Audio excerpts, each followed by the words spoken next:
ज्यांचे नाव के, इंग्रजीमध्ये के, मराठीमध्ये क या अक्षरापासून सुरुवात होते, जाणून घेऊयात त्यांचे व्यक्तिमत्व जरा कसे असते ते. या के अक्षरावरती 2 अंक, न्यूमरॉलॉजी किंवा संख्याशास्त्राप्रमाणे 2 अंकाचा प्रभाव येतो आणि 2 अंक हा चंद्राच्या अंमलाखाली येतो. म्हणजे चंद्र त्याचा स्वामी येतो.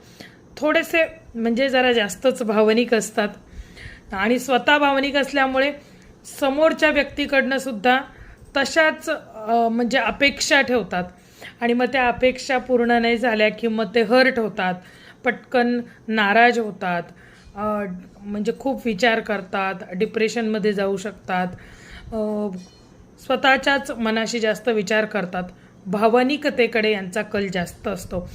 कलाप्रिय असतात कारण की चंद्राचा अंमल कलेवरती, दूध व पातळ पदार्थांवरती, कुठल्याही गोष्टींमध्ये पटकन वाहवत जातात. प्रेम जरी केलं तरी ते इतकं मनापासून करतात आणि मग जरा कुठे खट्ट झालं, जरा कुठे हे झालं की स्वतःलाच त्रास करून घेणारा असा त्यांचा स्वभाव असतो.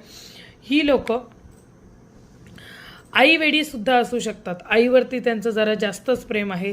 सौंदर्य, कला, संगीत या गोष्टींमध्ये त्यांचा रस असतो. तसे स्वभावाने थोडेसे शांत असतात.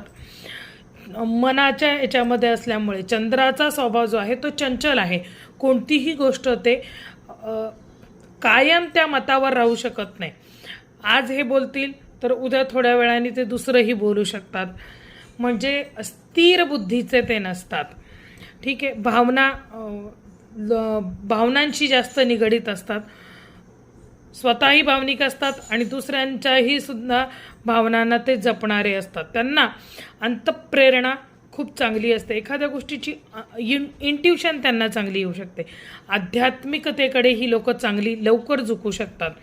नामस्मरण करतील तर मनापासून करतील, अध्यात्मामध्ये घुसतील तर ते एकदम मनापासून करतील. पण एकच असतं, थोडासा बॅक पॉईंट हा आहे त्यांचा की त्यांना त्या गोष्टीवरती टिकून ठेवणं हे जरा थोडंसं कठीण जातं.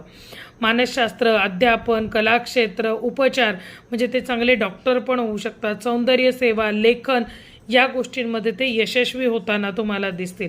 नात्यामध्ये अतिशय निष्ठावान स्वभावाचे असतात. प्रेमसुद्धा ते अगदी मनापासून करतात.